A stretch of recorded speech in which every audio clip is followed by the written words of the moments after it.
Hello everyone and welcome back to my channel. I hope you're all well. So in this video we are going to be reviewing 13 Reasons Why Season 4, which just dropped yesterday on Netflix, and this is an absolutely brilliant, game-changing TV show. 13 Reasons Why has been so phenomenal in terms of how it really shows topics that other movies and TV shows don't really do in such a raw, authentic, powerful and truthful way. You know, the executive producer has said that this is a really ugly representation of topics that other people haven't really tackled before in a really raw and authentic way. So, you know, for those reasons it's really game-changing, and you know, at the same time it is an entertaining show as well. So the fact that they've blended these two things is very unique, and they've really accomplished that really well. It's a little bit bittersweet that this is the final season of the show, which has been so brilliant. I really enjoyed kind of watching each season each year, so it's a little bit sad that it's finished, but you know, the final season has packed an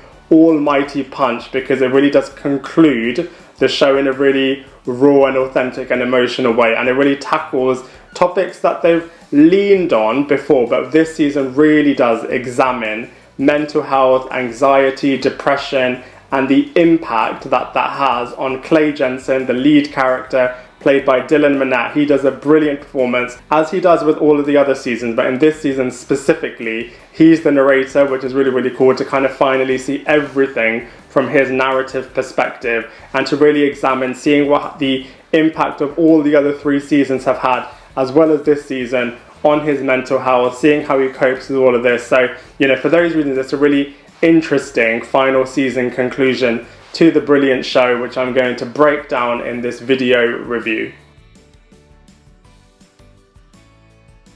So season 4 kind of has 3 main storylines across it. The first one starts off from the end of season 3, where the group have collectively agreed to cover up Bryce's murder by pinning the blame on Monty, who has also been murdered.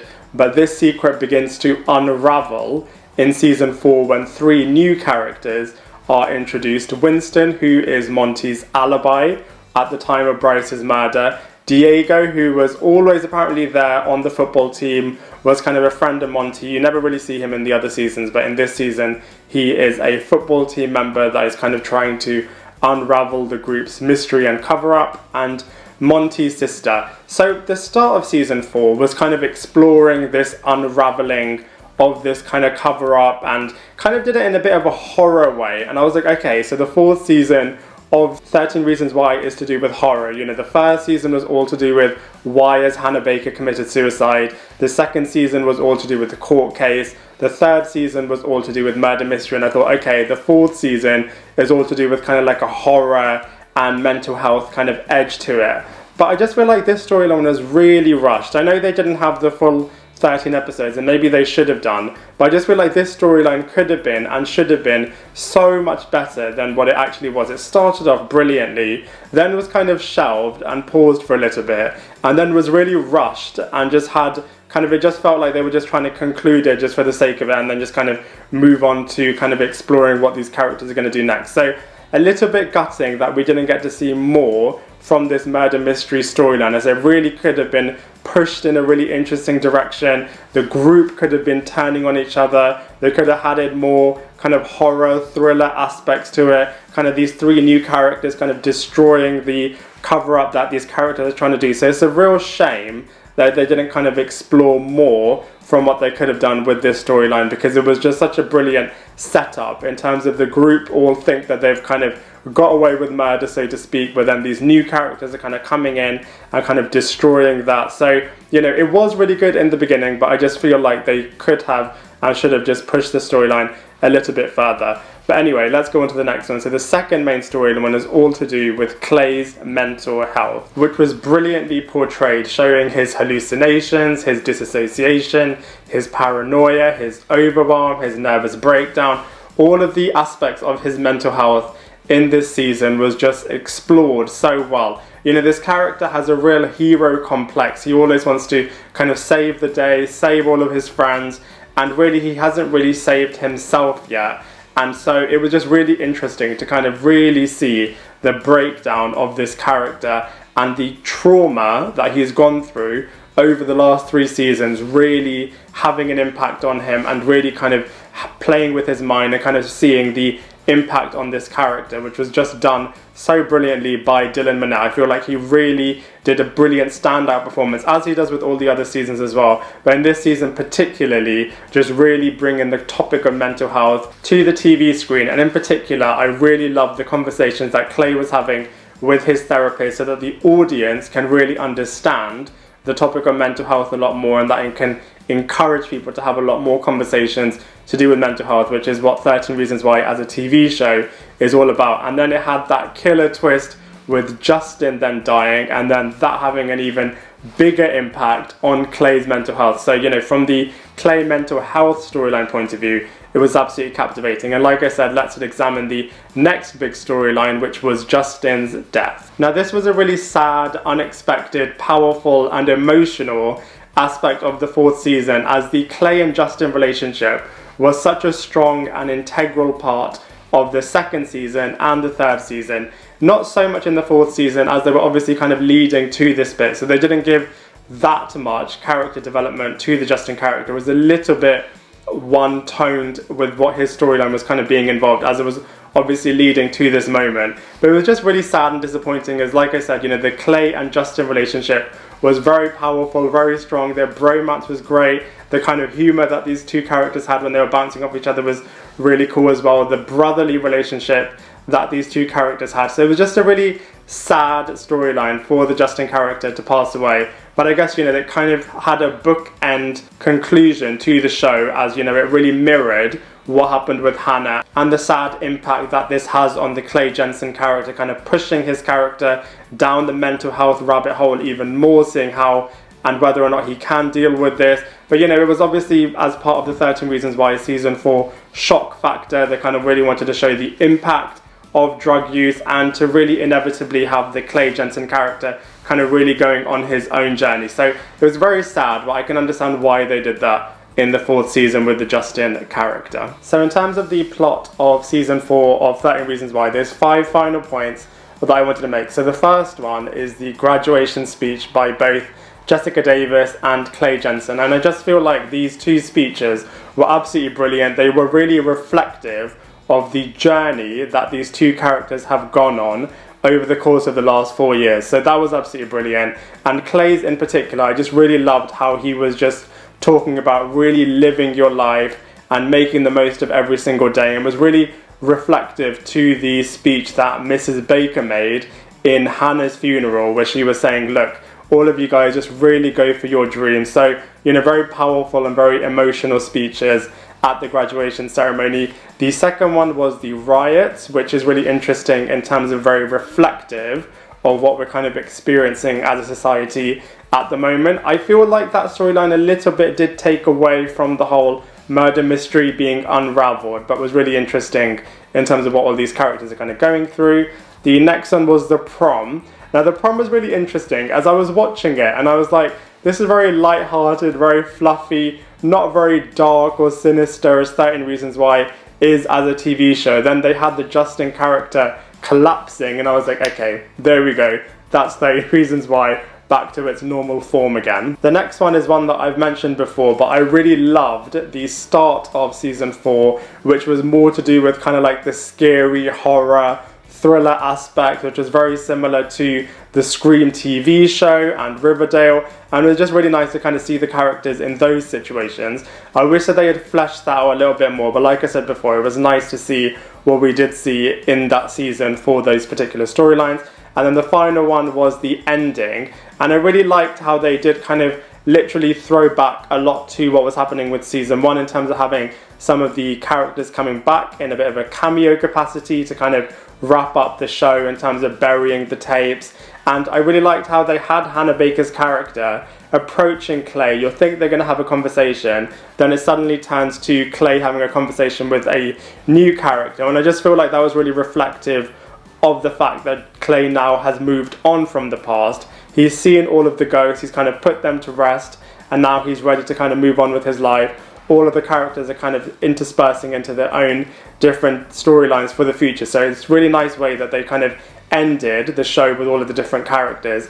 It would be really nice to kind of have a spin-off one day to kind of see what these characters are doing in the future. But as far as the storyline goes, 4 seasons 4 of 13 Reasons Why, absolutely brilliant. So I feel like the casting of 13 Reasons Why was absolutely brilliant. The casting directors have done such a good job in terms of finding actors that can brilliantly portray all of these different types of characters in such a believable way. And you know, sometimes the cast of characters are doing very raw, very graphic, very powerful, very emotional, very monologue driven scenes, and they just do them so brilliantly. There's a bit of humour in there as well sometimes, but the performances overall by the cast of 13 Reasons Why was absolutely phenomenal. So I just feel like credit where credit's due. The casting of 13 Reasons Why was just done so well. So let's go through them one by one. So the lead character, played by Minnette, was Clay Jensen, who is just a nice kid, a little bit serious at times, but ultimately just wants to really help his friends, has a really strong moral compass, and has a bit of a hero complex, and you know, has just gone through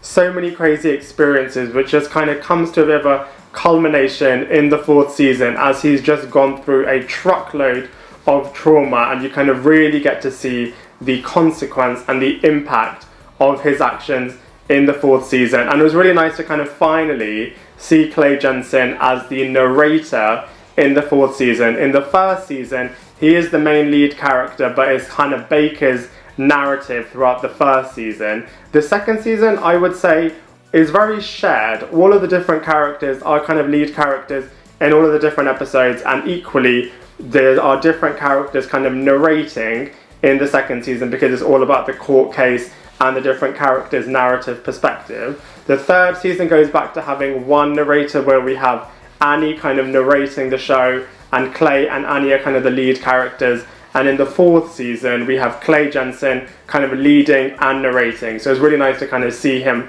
have the opportunity to kind of narrate the show in the 4th season. We then have Brandon Flynn, who was equally good as Justin in the show. I feel like this character had a lot more material in the 1st, 2nd and 3rd season. In the beginning of the 4th season, it was kind of, like I said before, just one storyline throughout. But then with his whole kind of death stuff, a lot more depth with this character, and it was just a really sad and emotional send-off. So I just feel like, you know, it was a bit sad what ultimately happened with this character, but and in the 2nd half of the 4th season really kind of went going with this character. We then have Alisha Bowe as Jessica Davis, and equally she was just such a brilliant, powerful force, powerful character, you know, a character that has gone through rape and has kind of come out the other side and is now really helping everyone, really changing the system. A really powerful character that really shows how she has overcome something incredibly traumatic and is now kind of rebuilding her life, rebuilding society, rebuilding other people. So it was a very powerful character in the 4th season and in all of the seasons for the show, where she gave some absolutely phenomenal speeches as well. We then have Bryce, and in the 3rd season we really got to see kind of his remorse, his retribution storyline, whereas in the 4th season we didn't really see anything at all. He was just kind of haunting 1 or 2 people, but that's as far as the Bryce character was in the 4th season. Annie, I was really disappointed with what they did with the Annie character in the 4th season. In the 3rd season, she was absolutely phenomenal, really narrated the show really well, and was a brilliant double act with Clay Jensen, kind of the two of them working together to kind of help all of the other characters and kind of come up with a solution for the Bryce murder as well. So, you know, the Annie character was so brilliant in the 3rd season. I know she got a bit of negative feedback in terms of where on earth did this character come from, why is she suddenly integrated with the other different characters, why is she narrating the show, all of this kind of stuff. But in my opinion, I loved season 3. I thought Annie was a brilliant addition, really nice to kind of have a British character within the mix. I thought she was a really clever lead character in terms of she's living with Bryce. You can kind of see it from that perspective. She's with the other group of characters. Can you trust her? Can you not trust her? Her little double act with Clay was really cool. I feel like those two characters worked incredibly well together. And it was just such a shame that we didn't see more of this character in the 4th season, as equally she could have really helped Clay. I feel like it wasn't in her character's behaviour to not help her friends more. That Annie from season 3 would have really helped Clay, really helped Jessica, even though I know the two characters did kind of push her away. But the season 3 Annie would have just been non-stop in terms of helping her friends. But it was just really disappointing that we didn't see more from this character. I know that Alex kind of thanked her right at the end for helping him with the whole Monty Bryce situation. But yeah, I just feel like Annie was such a strong character in season 3 that it would have been nice to see more from her in season 4. We then have Ross Butler, who plays Zach Dempsey, and he, similarly to Clay, was kind of spiraling out of control,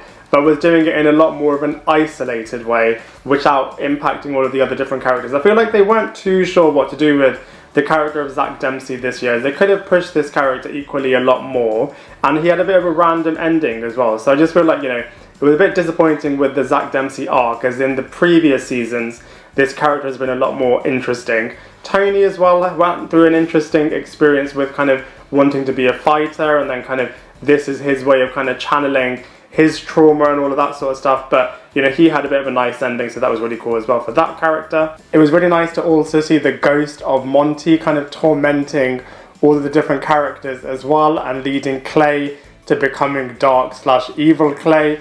Charlie was a great addition to the crew as well. I was convinced that he would be the one that would rat out the group to Winston and Diego, but I guess they never really went down with the storyline in terms of having a mold within the group that is kind of having the guilt being too much for him or her, and kind of breaking it out in terms of ratting them out to the different characters. But I guess that was a storyline that they didn't go down, but I thought if they were going to be anyone, it was going to be Charlie. We then have Tyler, who went through an absolutely horrific experience in season 2, and in this season you're not sure whether or not you can trust him. Is he back to buying guns? Is he going to shoot someone again in this season? Whereas then you find out that actually he's working with the police and is now getting meaning from his life from that point of view. So nice bit of a conclusion ending for the Tyler character.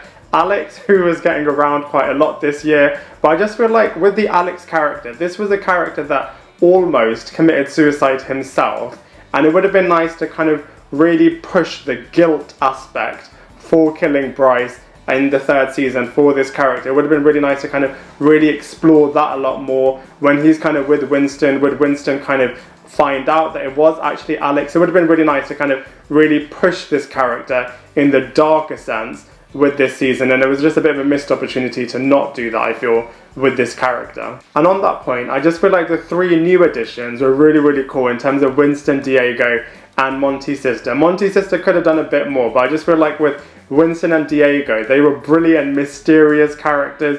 You don't know if you can trust them. Are they going to infiltrate the group? Are they going to find out a lot more? Are they going to uncover all of their different secrets? I just feel like they did a really, really good job with these 2 different characters. But again, it just would have been nice to kind of really push the unraveling, scary storyline with all of these different characters a bit more. But what you do see from the Winston and Diego characters is really, really cool. And then finally, it was really nice to also see the ghost characters of Hannah, Monty, Bryce, Justin, etc. kind of having their little appearances and talking to all of the different characters and kind of really concluding the 4th and final season of the show. So, like I said before, the casting of this show was absolutely brilliant, and they did a phenomenal job in the 4th season. From a visuals point of view, this season was really, really cool. The graduation ceremony looked really, really nice. The prom event looked really, really cool. The camping event looked really great. All of this scary hallucination, breakdown, paranoia scenes were all really, really cool. All of the mental health scenes were absolutely brilliant. So, from a visuals point of view, it was pretty solid. I guess the 2 things that were maybe missing that I preferred in other seasons. So for season 3, I love the noir aesthetic when they were kind of showing the difference between kind of present day and the past. That was really, really nice, how they had a kind of different wash and aesthetic look and feel in the murder mystery season, which was season 3. And also in seasons 1 to 3, they had a really nice device where you would flip between the past and present. So for example, with season 1, you would be able to distinguish between past Clay and present Clay, with like the plaster on his forehead and all the different little bits and pieces that they would do with all the different characters. Whereas in season 4, they didn't necessarily have that. You would flip between kind of Clay talking in the psychiatric situation and the kind of present day situation, but they didn't really necessarily have the same device that they had in previous seasons. So, you know, from a visuals point of view, while it was really nice, all of the different set pieces, all the different parties, all of those different scenes that they had in season 4, I just preferred the visual style in other seasons. In terms of comparisons, it's really interesting with 13 Reasons Why, as each season, whenever I watch it, I always think, okay, this has to be the last season, they can't add anything more, surely. So when they did season 1, and it's all about the tapes and Hannah Baker's reasons for why she committed suicide, I thought, okay, this is just going to be a one season contained show. And then they expanded it all by showing, you know, the tapes weren't the whole storyline, and, you know, season 2 really pushes to kind of see the narrative from all of the other different characters' perspective, really examining more about what happened with Hannah, stuff that you didn't even know about, for example, her relationship with Zach, etc. And then the whole courtroom stuff, which is really interesting. And I thought, okay, surely they can't expand the storyline further. Then season 3 happened, and season 3 was all about kind of Bryce's murder investigation, the murder mystery side of things, putting all of the different clues together, which is absolutely brilliant. And then I thought, okay, they can't surely expand the storyline even further than this. And then season 4 really shows the fallout from kind of covering up that murder investigation and kind of the degradation of the Clay's mental health situation. So, you know, it's really interesting how each season they've just really been able to push and expand all of the world within 13 Reasons Why and have crazy, really hard-hitting storylines throughout those 4 years. So absolutely brilliant. But in terms of comparing each season to season 3 was my absolute favourite. I loved Murder Investigations. I loved the whole Bryce Walker exploration of that character, kind of seeing how he was interacting with all of the different characters, kind of understanding his character a lot more, having Annie's narrative, having her living with Bryce, kind of having the Clay being the main prime suspect. Everything to do with season 3 I always thought was really, really clever. And season 1 was just so powerful and poignant because it was really exploring suicide, Hannah Baker's unique storytelling style through the tape. So, you know, season 3 and season 1 I think are probably my favourites. Season 4 was really cool, but, you know, I wanted more kind of from the horror, thriller aspect of it, and it would have been just nice to kind of see a bit more from that point of view. In terms of comparing it to other high school dramas, you know, there's a load of other brilliant TV shows such as 90210, Gossip Girl, The OC, Riverdale. I would say from an entertainment point of view, those shows are probably better than 13 Reasons Why. But then again, 13 Reasons Why is such a unique show in terms of really exploring hard-hitting issues. So from that point of view, it's in its own category.